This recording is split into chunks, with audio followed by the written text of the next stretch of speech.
Bonsoir à tous, ravi de vous retrouver pour un nouveau numéro de Made in Africa, votre magazine économique 100% africain.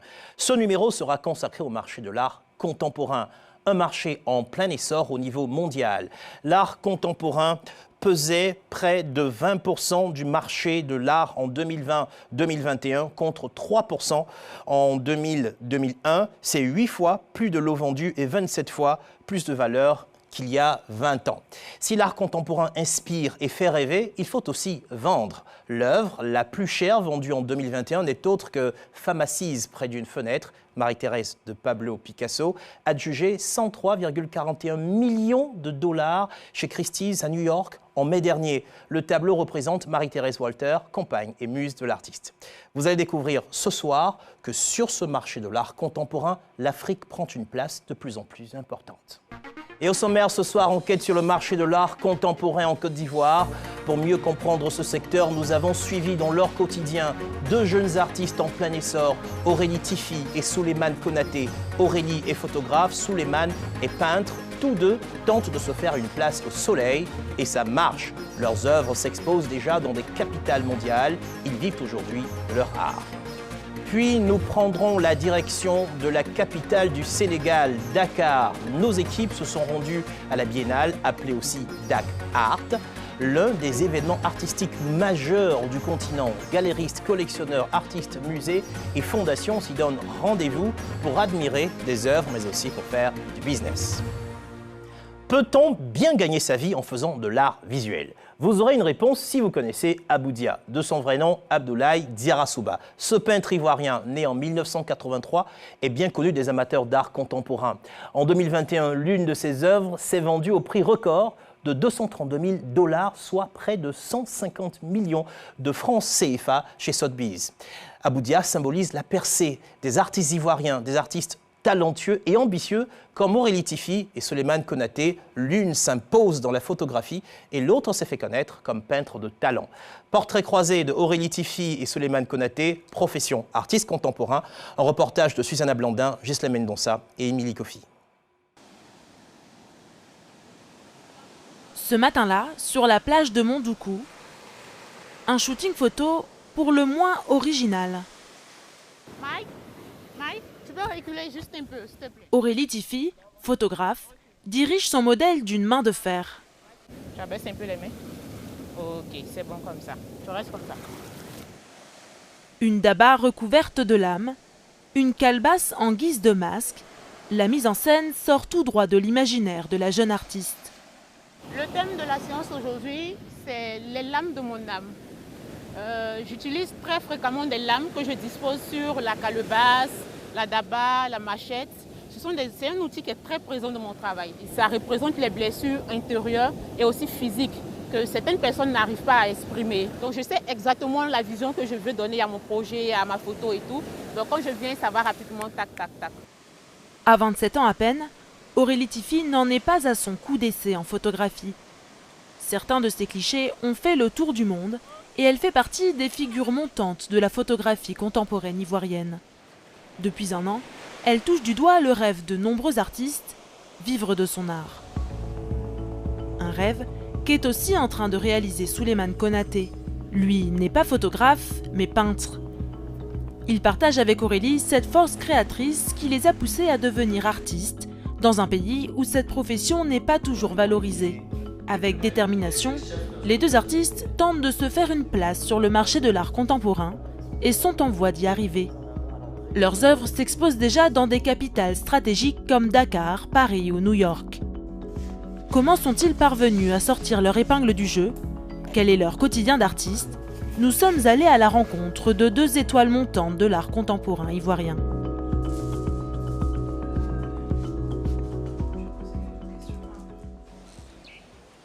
Nous retrouvons Aurélie à la Cocoterie des Arts, une résidence d'artistes située à Mondoukou.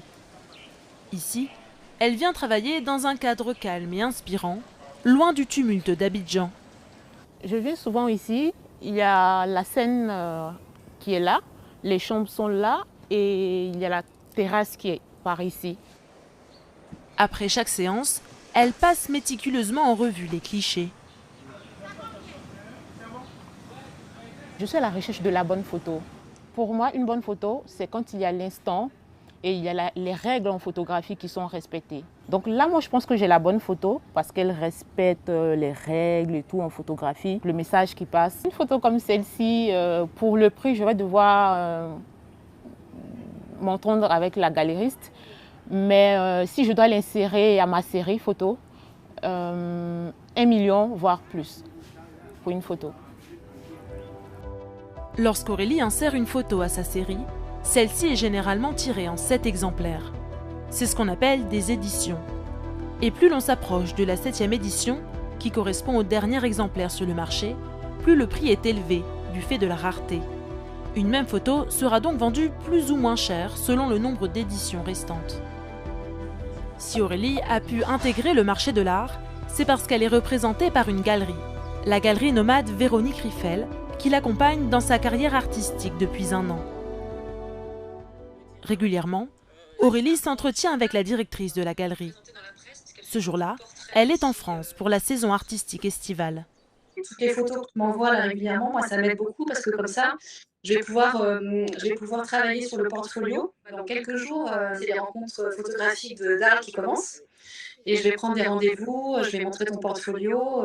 Le marché de l'art africain est en plein boom et que ça intéresse énormément de gens, même les gens qui n'étaient pas uniquement des collectionneurs d'art africain. Là, vraiment, il y a une carte à jouer importante, tu vois, ça va être... je ne vais pas trop te mettre la pression, hein, mais... Être présent lors de grands rendez-vous internationaux, c'est la promesse pour Aurélie de faire connaître davantage son travail et de réaliser des ventes.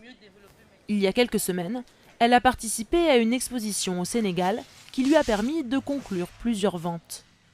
Ce sont des photos qui ont été présentées pendant la Biennale de Dakar, qui sont destinées à des collectionneurs et des acheteurs.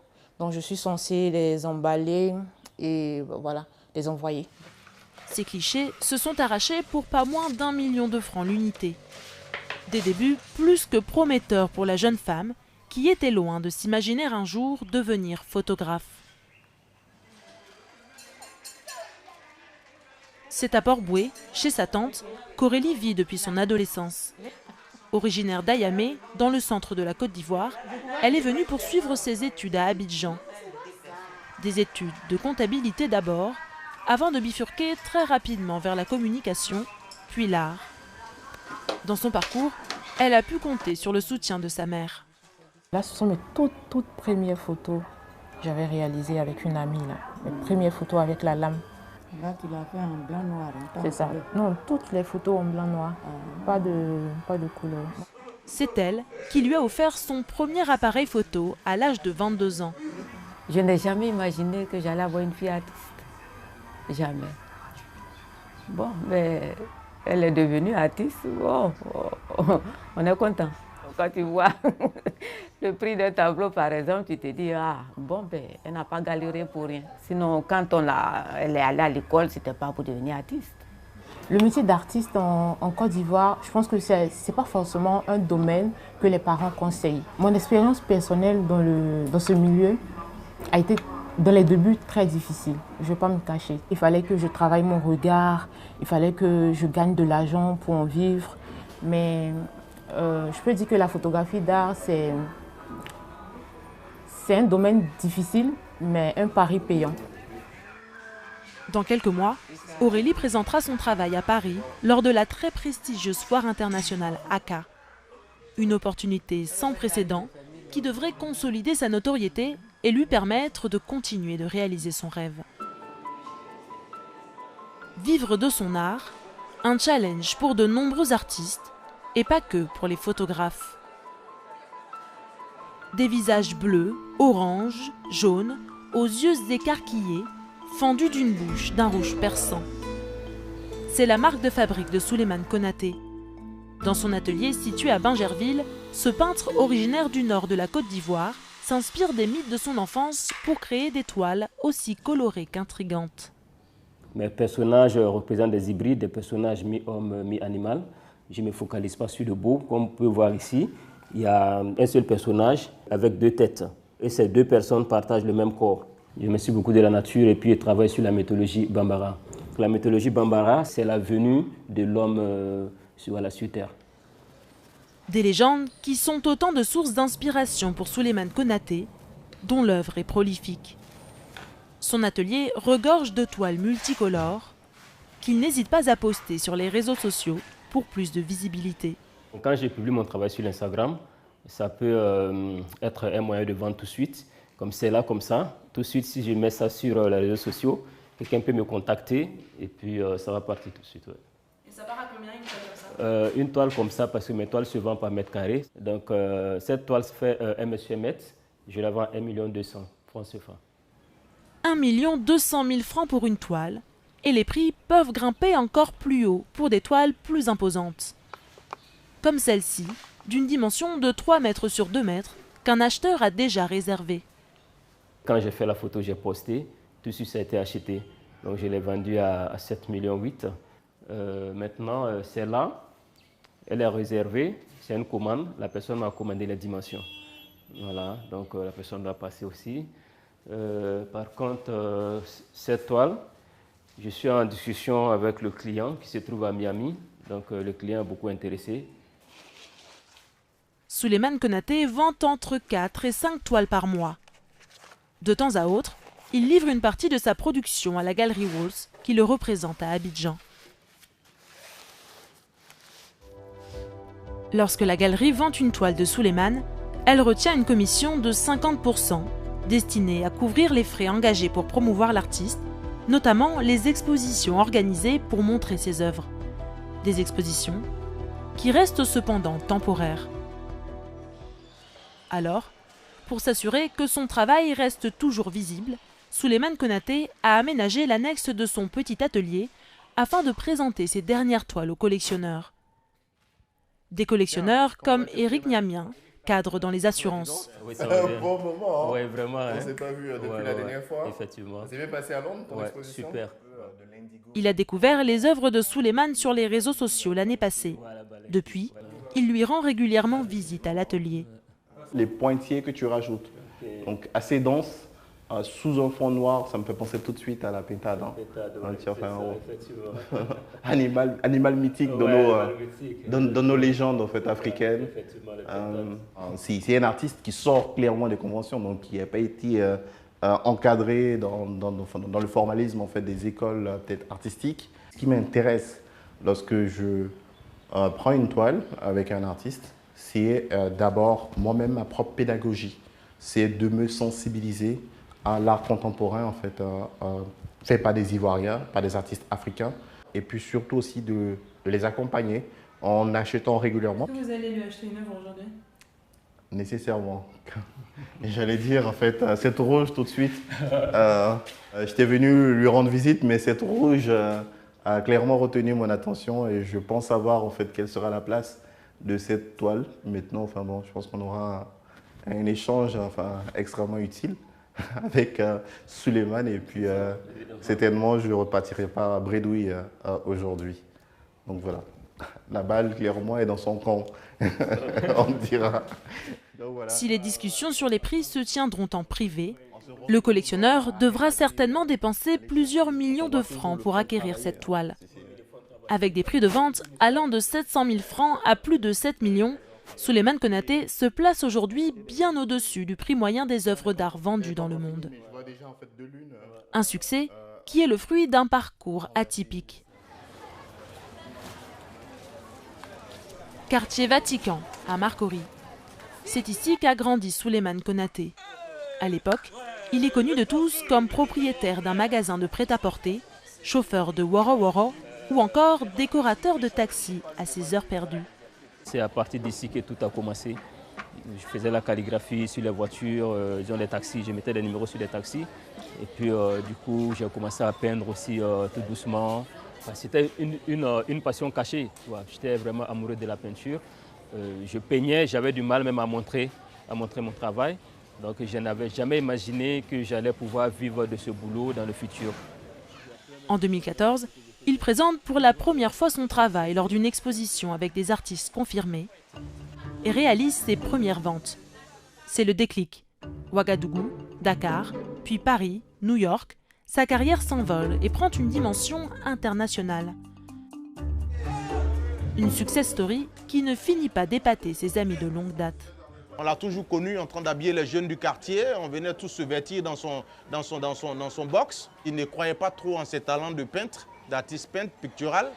Aujourd'hui, le plaisir, il est là, il est partagé par l'ensemble des jeunes du quartier qui voient un peu l'effort de Konaté Souleymane qui est récompensé. Lauréat de prix artistique, Souleymane Konaté bénéficie aujourd'hui d'une cote qui lui permet de vivre confortablement de son art. La cote d'un artiste est un indice qui estime la valeur marchande de ses œuvres. Elle dépend de plusieurs facteurs en lien avec la renommée de l'artiste, comme l'originalité de son parcours, s'il a été exposé dans des foires ou des musées prestigieux, s'il est collectionné par des collectionneurs réputés, ou encore s'il est présent sur le second marché, c'est-à-dire si ses œuvres se revendent. Depuis ses débuts, la cote de Souleymane a considérablement augmenté, notamment grâce aux expositions qui lui permettent de gagner en visibilité. Fondation Donvaï pour l'art contemporain, aux Deux Plateaux. L'année passée, Souleymane a réalisé ici son premier solo show, une exposition entièrement consacrée à son art, pour laquelle il a fourni pas moins de 49 tableaux. Certains sont toujours exposés dans le lounge de la Fondation, à l'initiative de sa directrice, Ila Donvaï. On me demande souvent pourquoi je suis personnellement attirée par son travail jusqu'à l'exposer. C'est une écriture qui peut paraître très torturée, mais qui en fait est très douce. Alors, en exposant les œuvres dans cette partie de la Fondation qui est le lounge, où les gens viennent se détendre, manger, prendre un verre, et ça permet pour certains artistes qui ont des écritures pas si faciles que ça, d'être reçus d'une autre manière. Donner de la visibilité aux artistes, mais aussi les conseiller dans leur parcours, c'est l'objectif de la Fondation. Ila Donvaï accompagne Souleymane depuis 4 ans. Ce qu'on essaye de construire avec un artiste, nous, c'est une demande qui s'approfondit et qui est sur la longueur.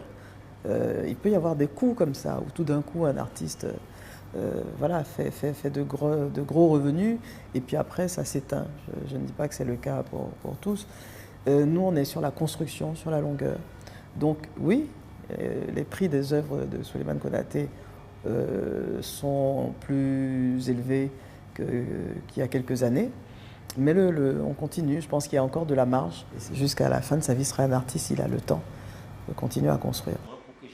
Dans quelques jours, Souleymane Konaté s'envolera pour Londres, où il a une exposition en cours.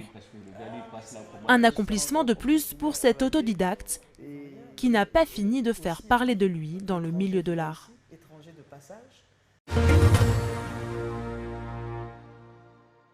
Et pour débattre ce soir, j'ai le plaisir d'accueillir Saint-Étienne Yeanzi, artiste plasticien, Ila Donvaï, présidente de la Fondation Donvaï pour l'art contemporain, et Jérémy Coden, collectionneur-curateur. C'est bien ça. C'est bien ça. Bonsoir et merci d'être dans Made in Africa ce soir. Question pour vous, notre artiste et fierté nationale, Yeanzi, comment décrire l'art contemporain? Dans l'art contemporain, le concept ou l'idée prime sur la technique qui est en fait l'exécution du travail, le dessin, la photographie, la peinture. Donc, dans cet exercice, l'artiste est un penseur qui utilise l'aspect technique comme outil pour décrire ou présenter son idée. Voilà. Et faire véhiculer une idée dans le moment et à travers le temps et l'histoire aussi. Donc, quoique dans l'art contemporain, en tant que concept mondial qui n'est pas universel, parce que chacun finalement a, en fonction de son idée, parce qu'on a un monde qui foisonne d'idées, en fonction de son idée, a une perception, une conception différente de l'art. Ouais. Alors, Ila Donvaï, c'est quand même difficile de définir finalement l'art contemporain. Non, pas vraiment. Ouais. Pas vraiment. Je pense qu'à partir d'une certaine époque, donc après l'art moderne, on rentre dans l'art contemporain et on rentre dans la liberté. La liberté d'interpréter, la liberté d'exprimer, la liberté d'utiliser tous les supports possibles sans être enfermé dans sa cage de peintre, dans sa cage de photographe, dans sa cage. L'art contemporain, c'est la liberté. Et c'est pour ça aussi, je pense, qu'on arrive parfois à des expressions, à des œuvres qui peuvent paraître un peu trop conceptuels, qu'on ne comprend pas. Bon, maintenant, après, chacun va chercher ce qu'il ressent, ce qu'il comprend. Mais je pense que ça autorise la liberté d'expression. Voilà. La liberté. Alors, quand on parle d'art contemporain, parfois, les profanes comme nous, on ne comprend pas toujours. Est-ce qu'on peut considérer que c'est réservé à des initiés? Ou alors tout le monde peut être amateur d'art contemporain? Tout le monde. C'est ce que nous, au niveau de la Fondation, nous combattons, nous essayons de démystifier. Il faut faire confiance au sentiment qu'on a devant l'œuvre. Et je dis toujours, si l'œuvre la plus célèbre au monde, de l'artiste le plus célèbre au monde, vous ne ressentez rien, eh bien, c'est votre ressenti personnel auquel il faut confiance. Mais c'est vraiment la liberté. C'est la liberté, mais il faut être curieux, il faut aller voir. Il faut aller voir et un jour, vous tombez sur l'œuvre sans raison aucune qui va vous remuer, qui va remuer des choses en vous. Ça arrive à tout le monde. Et alors, vous collectionnez des œuvres d'art contemporain africain? Essentiellement, oui. Essentiellement. Est-ce qu'aujourd'hui, on peut considérer que ce art-là connaît un essor? Oui, évidemment. Il suffit de voir la profusion de galeries qui se créent dans les capitales, notamment à Paris. Il suffit de voir la place que prennent les œuvres des artistes africains dans les ventes aux enchères, que ce soit à Paris, Londres ou New York. Il y a une raison? Il y a une raison, c'est-à-dire que certainement que les collectionneurs ont voulu élargir leurs horizons. Certains diront qu'il y a un rattrapage de l'art contemporain africain sur le marché de l'art, d'autres diront spéculation, certainement un petit peu des deux, en fait. Puis il suffit de voir aussi la profusion des foires, AK, 154. Globalement, les yeux sont rivés sur le continent. Et forcément, ça se ressent aussi pour les artistes et le marché de l'art. Ilia Danvailly, est-ce que vous recevez par exemple des commandes de l'extérieur, hors de la Côte d'Ivoire? On a des acheteurs qui nous écrivent de l'Europe, que ce soit de la France, de Londres. On a des collectionneurs aussi aux États-Unis. L'Asie, pour l'instant, pas. Mais on a des acheteurs extérieurs qui sont intéressés parce qu'on communique aussi sur les artistes, que ce soit des artistes connus ou des artistes qu'on veut faire découvrir, avec les catalogues qu'on envoie. On est dans certains réseaux. Nous avons fait quelques années de foires assez importantes. Nous avons des personnes ressources relais. Et donc, nous communiquons, voilà les catalogues, nous faisons voir. Alors, Yanzi, vous faites une œuvre. En général, de quoi vous inspirez? Ça vient comment l'inspiration? La culture africaine, les racines africaines, les réalités du monde dans lequel nous sommes. Comment ça vient? On va essayer de rentrer à peu près dans la boîte noire du créateur. Donc je pose moi un regard depuis plusieurs années, 10 ans, sur la question identitaire et l'évolution de l'homme dans les sociétés humaines.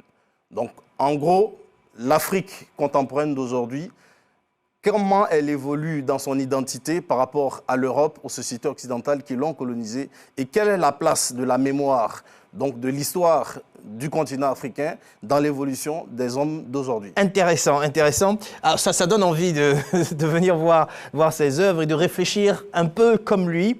On a vu tout à l'heure dans le reportage Ilia Danvailly, Souleymane, qui se présente comme un autodidacte. Alors est-ce qu'aujourd'hui on en a beaucoup des autodidactes dans le milieu et qui arrivent à se faire une place dans ce secteur?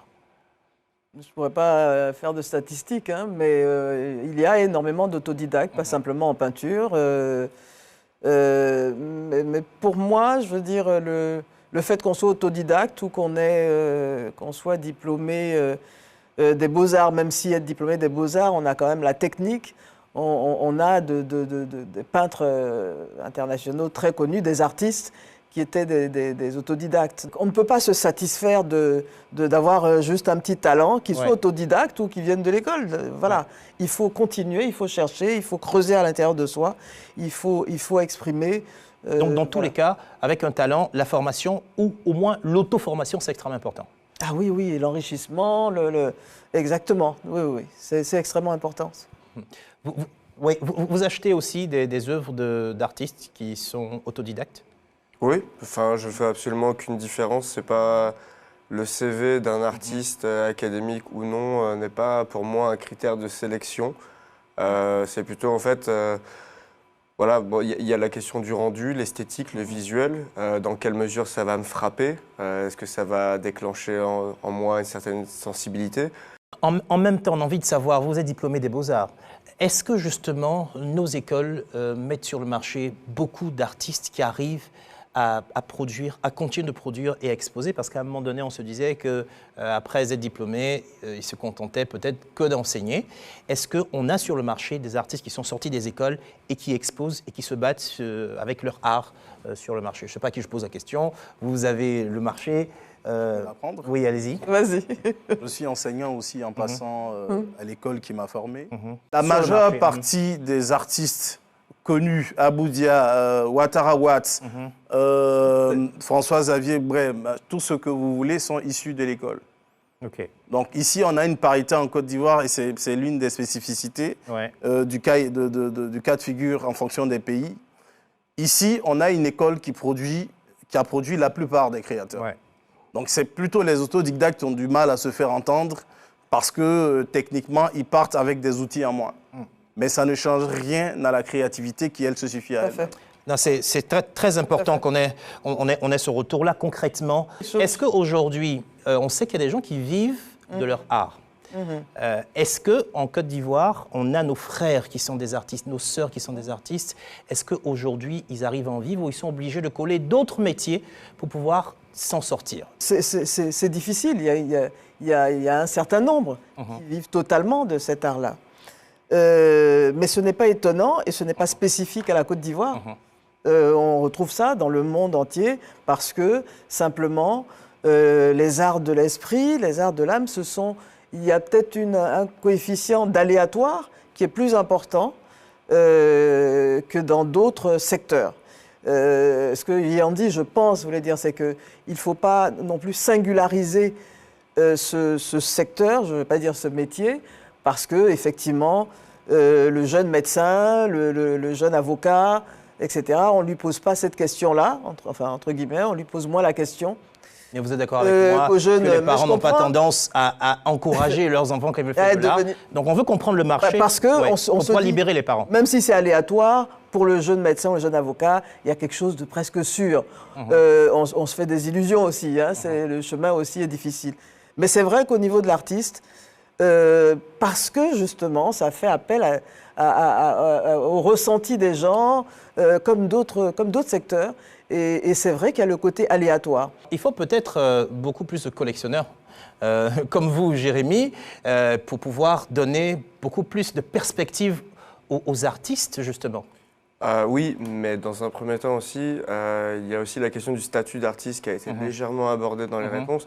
La question du statut d'artiste et qu'est-ce que les États, les pouvoirs publics font pour promouvoir la création, la pérenniser et offrir des perspectives. Alors, quand vous parlez de statut d'artiste, c'est sur le plan réglementaire, créer un statut d'artiste et qui n'existe pas encore aujourd'hui? Voilà, par exemple, la question d'un statut réglementaire, juridique d'artiste, d'une rémunération, d'une contribution.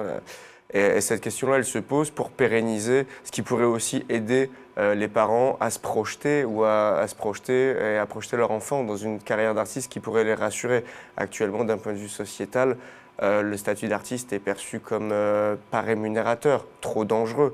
Donc du coup, ça pourrait éloigner certaines personnes de leur vocation et de leur talent, malheureusement. Évidemment, dans un second temps, il faut que le marché, c'est le marché qui va décider, malheureusement, avec une certaine prédominance, le marché va décider qui va être artiste. Est-ce qu'un artiste, c'est forcément quelqu'un qui vit de son art? C'est une partie de la réponse. Un artiste, est-ce que c'est quelqu'un qui a un public? C'est également une partie de la réponse.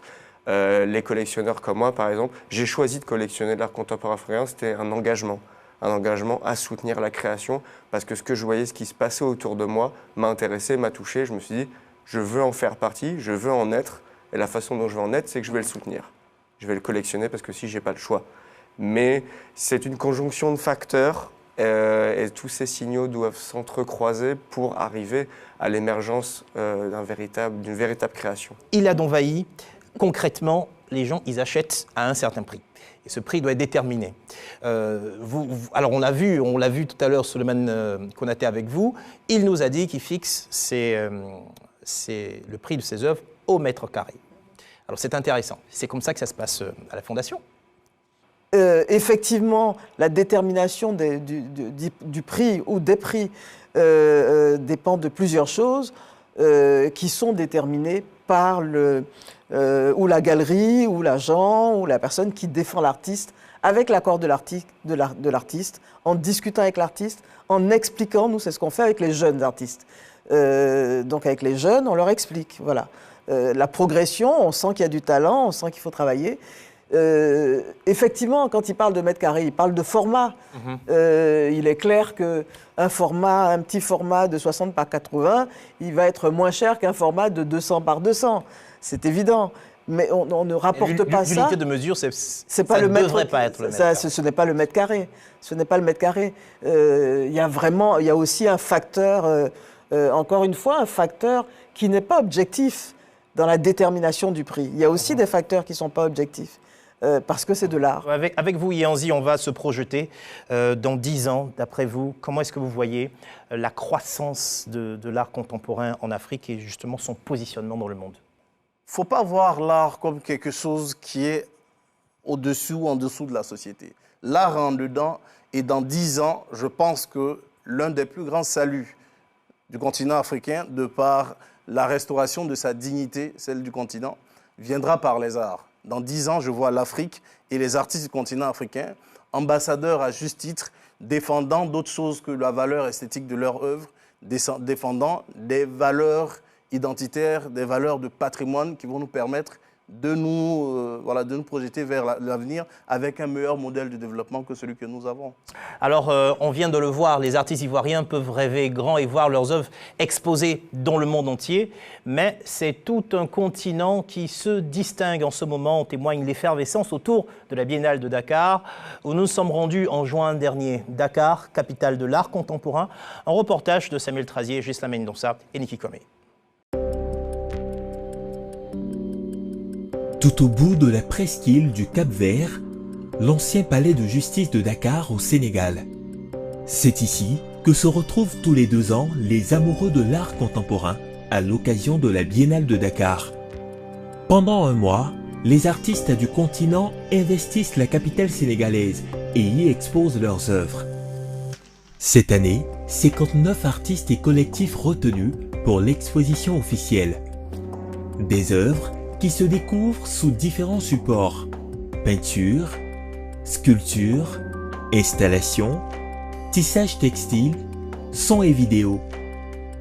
L'exposition internationale attire les grands, mais aussi les petits. Ce jour-là, l'artiste sénégalais Khalidou Kassé et son équipe accueillent des centaines d'enfants venus de divers établissements de la ville de Dakar. Vous avez visité l'exposition, n'est-ce pas? Vous avez vu des images, des objets, des installations, des peintures et des sculptures. Vous allez maintenant, dans ce que nous vous donnons comme travail manuel, vous allez peindre ce que vous avez ressenti simplement. La Biennale est une belle opportunité pour non seulement sensibiliser les enfants, les écoliers, les étudiants par rapport à la création donc artistique contemporaine. Et cet atelier, c'est simplement art et intégration, pour permettre à tous les enfants d'être dans un même espace et de partager leur créativité. Munis de pinceaux, de papier canson et de peinture, ces artistes en herbe mettent en exergue leur créativité. Et qu'est-ce que tu as voulu expliquer ici? Ici, j'ai voulu expliquer qu'il y avait beaucoup de choses qui sont passées en même temps, beaucoup d'émotions. C'est pour ça qu'il y a beaucoup de mélange de couleurs.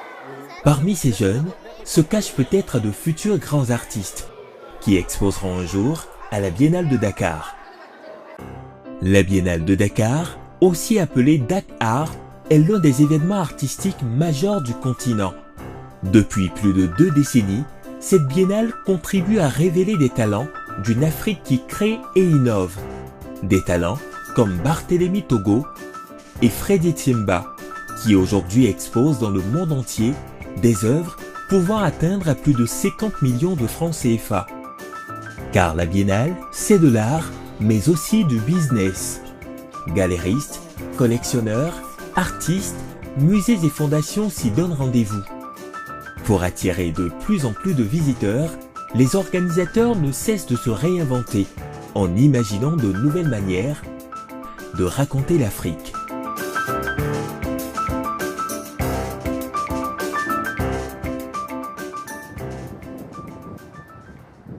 Sur la corniche ouest de Dakar, l'innovation majeure de cette biennale, le projet Dorantou, qui signifie promenade en Wolof. 17 artistes ont été invités à concevoir des œuvres d'art monumentales, une initiative de M. Malick Ndiaye, directeur artistique du Dakar 2022, pour qui la biennale est un véritable levier de croissance pour les artistes. Le rôle que joue la biennale, c'est un rôle très positif pour la promotion des artistes, dans le sens où elle leur offre une plateforme de visibilité à partir de laquelle les artistes sont vus, approchés et puis suivis par des curateurs, par des musées, par des collectionneurs ou des galeristes. Ces photos lui serviront d'archives pour ses étudiants en histoire de l'art afin de leur montrer les techniques utilisées par les artistes et leur cheminement créatif. Les œuvres exposées ici ont chacune une histoire. L'artiste a exprimé des pas qui sont des décisions et un jour, chaque immigré a pris une décision de partir. Partir où? Partir ailleurs pour voir un Eldorado qui n'existe pas. Et donc, d'où cette idée de ces chaussures-là, qui sont des pas, qui marchent et qui vont sombrer lentement dans l'océan. Le Dorantou vise à partager l'œuvre d'art avec le maximum de personnes sans être obligé de pousser une porte pour accéder à une exposition. Bonjour, vous êtes français? Quand Malick Ndiaye aperçoit des visiteurs, il ne manque pas de les approcher pour leur expliquer la symbolique des œuvres. Très intéressant, c'est différent, ça fait vraiment vivant, on voit ça tous les jours, aller au travail tous les jours, on voit l'art tous les jours, c'est vraiment... Oui, ça met l'art en évidence, je pense que ça vient démocratiser aussi, ça permet à tous les gens qui marchent dans les rues de pouvoir apprécier l'art, d'en apprendre plus. Pendant la biennale, les œuvres sont partout. Plus de 400 expositions à Dakar, mais aussi dans le reste du pays. Des œuvres marquantes comme celle de Yahiaba. Ce jeune sculpteur sénégalais, concepteur des pyramides sur le projet Dorantou, expose aussi en solo à l'hôtel de ville de Dakar. Ces sculptures, recouvertes de PVC, sont le fruit d'un long processus de création. Plusieurs étapes, parmi lesquelles le modelage, l'assemblage et la soudure. Pour moi, le processus de création, c'est ce qui a de plus essentiel dans la vie d'un artiste. Le fait de pouvoir créer, le fait de pouvoir partager des images privilégiées de joie, mais aussi de souffrance commune avec le plus grand nombre d'hommes possible. Yahiaba a vu sa cote monter au fil des années, depuis sa première participation à la Biennale de 2016.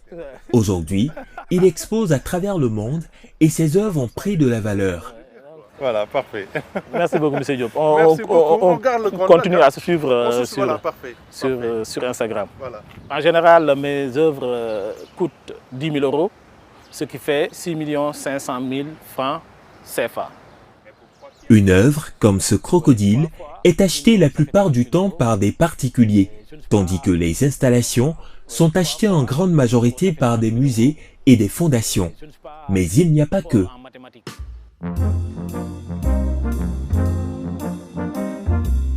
En plein cœur de Dakar, il n'est pas rare de croiser Sylvain Sankhalé, l'un des plus grands collectionneurs du pays. Il se balade dans les galeries à l'affût de perles rares. Vous allez bien? Bon, bah écoutez, je suis venu voir un peu le travail de notre ami Sambou Diouf. J'ai pu apprécier en passant devant la galerie, mais enfin bon, c'est autre chose de prendre le temps de les regarder. Il y a des choses très fortes et magnifiques comme d'habitude. Le plus important à ses yeux, choisir une œuvre qui puisse l'éblouir au quotidien. Alors, il prend son temps pour admirer, avant de se décider. Vous avez ce qu'on peut envisager comme étant les bras du personnage qui coupe la toile, et vous avez quatre masses de couleurs qui se répondent et qui s'équilibrent, et qui sont extrêmement intéressantes. Une fois son choix effectué, Sylvain note la référence, puis vérifie le prix sur la liste indicative des œuvres présentes en galerie. Et cette œuvre-là coûte 1 600 000 francs CFA, soit 2 500 €. En tout cas, dans le budget que je me fixe régulièrement pour pouvoir faire des choix d'œuvres, je peux encore jouer à ça. La galeriste pose alors un sticker rouge qui fait office de réservation formelle. Je suis vraiment très heureuse, surtout pour l'artiste, et je suis très contente qu'elle parte dans la collection de Sylvain Sankhalé. C'est une sorte de promotion pour l'artiste. Belle coïncidence, l'artiste appelle au même moment. Coucou Sambou, ça va? Oui, tu devineras pas avec qui je suis dans la galerie. Alors c'est Sylvain qui est là et il vient de prendre une de tes toiles. Ah oui, laquelle? Pensif. Ah, super. Tu rentres dans une très belle collection, Sambou. Je suis trop contente pour toi. Ah, non, moi. Il a dû avoir les oreilles qui sifflaient de voir qu'on parlait de lui comme ça, de cette manière-là. Le paiement pour acquérir cette œuvre se fera plus tard par virement. En tout cas, merci encore pour cette très belle exposition, c'est magnifique. Et puis à très bientôt, de toutes les façons, d'une manière ou d'une autre. Merci, à bientôt. La porte de la galerie fermée, Sylvain Sankhalé nous ouvre cette fois celle de son appartement. Cet ancien avocat au barreau de Dakar et de Paris, aujourd'hui collectionneur et amateur d'art contemporain, a fait de sa maison un véritable musée. J'ai finalement des œuvres un peu partout dans la maison, ce qui ne manque pas d'étonner les gens, puisque vous avez dans toutes les pièces, même dans les salles de bain, dans les chambres, etc., vous avez partout des œuvres. Et je ne peux même pas dire qu'il y en a certaines que je préfère plus que d'autres ou qu'elles doivent être là plutôt que là. Tout est une question d'ensemble, de rythme, d'harmonie. Et c'est ça qui fait leur valeur à mes yeux. Ces œuvres, si chères à son cœur, Sylvain Sankhalé en prend soin, comme la prunelle de ses yeux. Dans son appartement, on peut compter environ 250 œuvres d'art contemporain et plus du double pour l'art traditionnel. Chacune des œuvres ici correspond à un coup de cœur et j'ai toujours un souvenir très précis des modalités d'acquisition de chacune de ces œuvres-là. Un nouveau coup de cœur va bientôt rejoindre sa collection. Sylvain Sankhalé envisage déjà l'endroit où il va poser cette œuvre. J'imagine de la mettre là, à la place de celle-ci, parce que celle-ci est plus facile à déplacer. Elle n'est pas très grande, elle peut occuper un autre espace. Et donc, a priori, ce serait là que je pourrais la mettre, comme ça elle aurait son pan de mur pour elle toute seule. Depuis plus de 50 ans, cet amoureux du bel objet a dépensé d'importantes sommes d'argent pour acquérir toutes ces œuvres. Des œuvres dont le prix ne cesse d'augmenter. Car sur la scène internationale, les œuvres africaines sont de plus en plus plébiscitées. Un exemple marquant, le portrait de Toutou de l'artiste nigérian Ben Nvonvu, vendu 1,36 million d'euros à Londres en 2018. L'art africain contemporain se développe, bénéficie d'une certaine reconnaissance sociale, une certaine reconnaissance internationale, et c'est ce qui fait le bonheur des artistes eux-mêmes et éventuellement de ceux qui les aiment et qui aiment leur travail. Ce que vous pouviez acheter il y a 30 ans à 200 000 francs, aujourd'hui vous coûtera facilement, par équivalence, 2 millions de francs.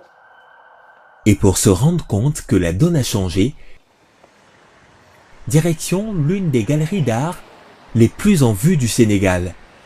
On mettra à jour pour la prochaine exposition les livres pour la sélection du store. Lors de cette biennale, l'œuvre qu'on a vendue, alors pièce, c'est-à-dire donc pas dans un ensemble, mais donc une œuvre individuelle, était à 15 000 euros hors taxe. Soit près de 10 millions de francs CFA. Ici, une œuvre peut coûter jusqu'à 65 millions de francs en fonction de la cote de l'artiste. Océane Arati, la fondatrice, a fait de cette galerie un véritable lieu de curiosité. Afin de permettre l'acquisition de certaines œuvres au grand public, elle a créé une boutique. On vit aujourd'hui avec les œuvres et donc là l'idée c'était vraiment que les gens puissent toucher, regarder, trouver ce qui leur plaît et pouvoir connaître aussi les prix donc, qui sont marqués de l'autre côté. On a des œuvres, là voilà, par exemple à 9 000 € pièce, mais d'un autre côté, vous pouvez avoir des œuvres qui sont tout originales. On ne fait pas de la sérigraphie pour l'instant, ni du print, mais donc des œuvres originales qui sont à 90 000 francs CFA. Toujours du même artiste. Toujours du même artiste. Donc le but, c'est vraiment de permettre aux gens, s'ils ont un coup de cœur sur une grande œuvre, mais qu'ils n'ont pas forcément les moyens de l'acheter, de quand même avoir quelque chose de l'artiste, tout en sachant que un petit format ou un dessin n'est en rien dévalorisant dans une acquisition. L'art accessible à tous, tel est le credo d'Océane Arati.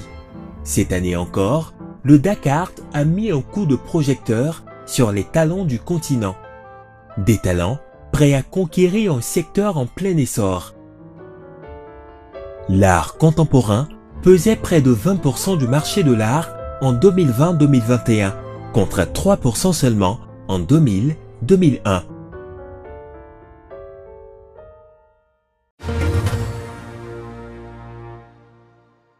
Alors là, on revient de Dakar, hein.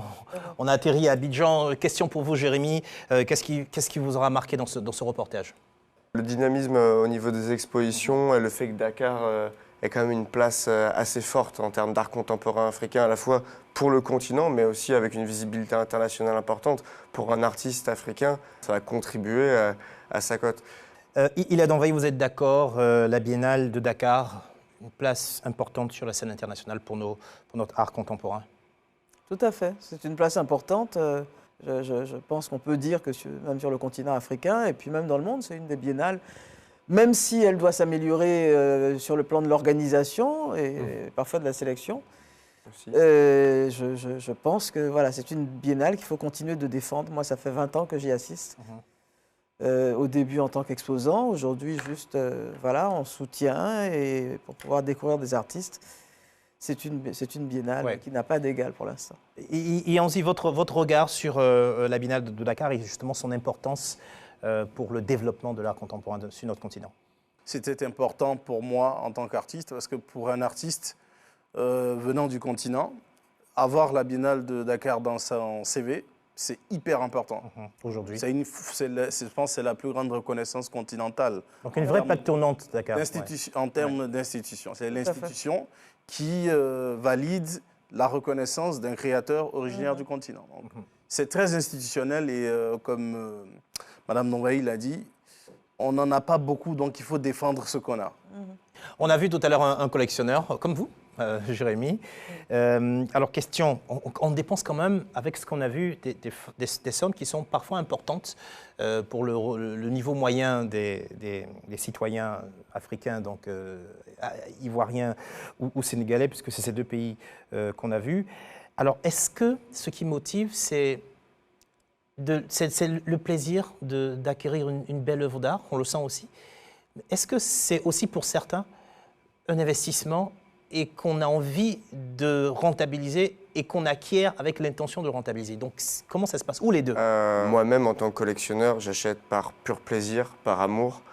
Mais ce que je veux en tant que collectionneur, et ce qui aussi valide mon choix d'une certaine façon, c'est que mon artiste, l'artiste sur lequel je parie en l'achetant, cet artiste-là développe sa visibilité, devient de plus en plus connu, à la fois pour lui-même, mais aussi pour moi en tant que collectionneur, évidemment, qui a une certaine fierté à avoir fait des bons paris ou avoir déniché le petit trésor. Mais en effet, certains font de la dimension investissement leur leitmotiv. Alors, Ilad Envahi, est-ce que vous connaissez des personnes, concrètement, qui ont acheté des œuvres d'artistes et qui les ont revendues à de meilleurs prix? Est-ce qu'il y a des exemples comme ça d'artistes africains qui faisaient de l'art contemporain? On a des exemples comme ça aujourd'hui, ou bien pour l'instant, on est plus à l'étape de la collection? Non, tout à fait. Moi, j'en connais. J'ai même vu des collectionneurs qui ont acheté chez nous des photos que j'ai retrouvées en vente aux enchères, puisque ces ventes-là, nous sommes abonnés, donc on reçoit les catalogues de ce qui est en vente. Et j'ai vu cette photo, on allait vérifier, elle a été achetée chez nous il y a quelques années. Et la mise à prix était de 2 fois plus élevée que le prix auquel on a vendu cette photo. Alors, je sais qu'il y a des personnes qui aimeraient diversifier leur placement. Dites-nous concrètement, maintenant, est-ce que vous conseillerez à des personnes qui ont des revenus et qui aimeraient diversifier leur placement, qui ne comprennent pas trop bien le marché de l'art, est-ce que vous leur conseillerez d'investir dans des œuvres d'art contemporain? Mais tout à fait. Maintenant, comme dans tout investissement, il faut savoir où on met les pieds. Donc il faut lire un peu, il faut voir un petit peu où va le marché. C'est extrêmement intéressant comme marché. Je reviens vers vous, Jérémy.